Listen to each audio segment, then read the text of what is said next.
നമ്മൾ കുറച്ച് ദിവസമായിട്ട് കേൾക്കുന്ന ഒരു സമ്മർദ്ദം ഉണ്ടായിട്ട് ചെയ്യുന്നതാണ്. ഇതൊരു വോളണ്ടറിലി ആയിട്ട് എടുത്ത ഡിസിഷൻ തന്നെയാണോ? അതൊരു സമ്മർദ്ദത്തിന്റെ പുറത്തല്ല. ഞങ്ങൾക്ക് ഇത് മറ്റാരും ദ്രോഹിക്കാനോ വേറെ ഒരു വ്യക്തികളെ വീണ്ടും വ്യക്തികളെ രാഷ്ട്രീയ ഭേദമന്യേ എല്ലാ പാർട്ടികളെയും നിങ്ങൾ വിമർശിച്ചിട്ടുണ്ടല്ലോ. പക്ഷേ എന്തുകൊണ്ട് സംഘപരിവാറിന്റെ രംഗം മാത്രം കട്ട് ചെയ്ത് മാറ്റേണ്ടി വരുന്നതാണ്? അങ്ങനെയല്ല. അതിപ്പോ നമ്മൾ നാളെ ഒരു സിനിമ എടുക്കുന്ന സമയത്ത് വേറൊരു പാർട്ടിക്ക് വിഷമം ഉണ്ടായെന്ന് പറഞ്ഞാലും സ്വാഭാവികമായിട്ടും സിനിമകളെല്ലാം കട്ട് ചെയ്ത് കളയേണ്ടി വരില്ലേ?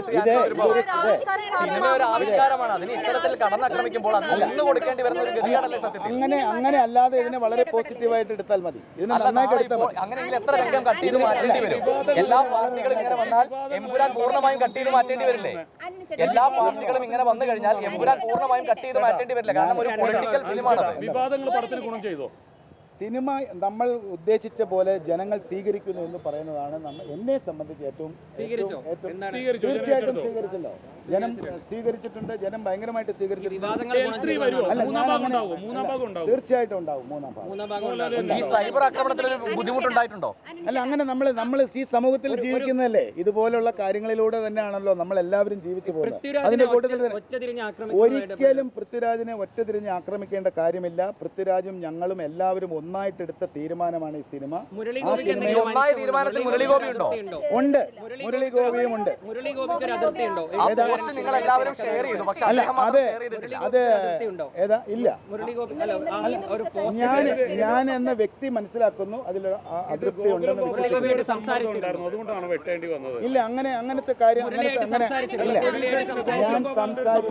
ഞാൻ സംസാരിച്ചു. അതിനകത്ത് ആരുടെയും സമ്മർദ്ദമല്ല.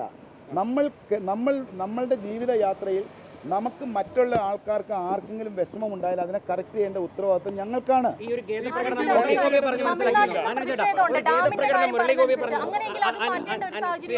ഖേദപ്രകടനം മുരളി ഗോപിയെ പറഞ്ഞ് മനസ്സിലാക്കാൻ സാധിച്ചിരുന്നു. 24 മണിക്കൂറിന് അപ്പുറം കഴിഞ്ഞു. മോഹൻലാലിന്റെ പോസ്റ്റ്. അല്ല, അത് ഇനിയും നാളെ അത് ഷെയർ ചെയ്തില്ലെങ്കിലും അതിന് സമ്മതമുണ്ട് എന്ന് വിചാരിക്കുക.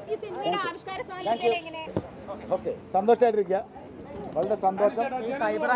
ജനങ്ങളോട് പറയാനുള്ളത്, പ്രേക്ഷകരോട് പറയാനുള്ളത്, നമ്മളുടെ മലയാള സിനിമയെ മറ്റ് തലത്തിലേക്ക് എത്തിക്കാൻ വേണ്ടിയിട്ട് ഞങ്ങളുടെ ഒരു ശ്രമമാണ് ഈ സിനിമ ഇത്രയും സ്പെൻഡ് ചെയ്തെടുത്തിരിക്കുന്നത്, ഇത്രയും കഷ്ടപ്പെട്ടെടുത്തിരിക്കുന്നത്.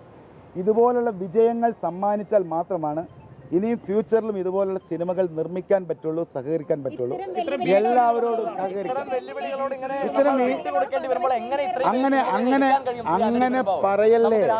അങ്ങനെ പറയല്ലേ. നമ്മൾ എല്ലാത്തിൻ്റെയും കൂടെ തന്നെയാണ് ജീവിക്കേണ്ടത്. സന്തോഷം.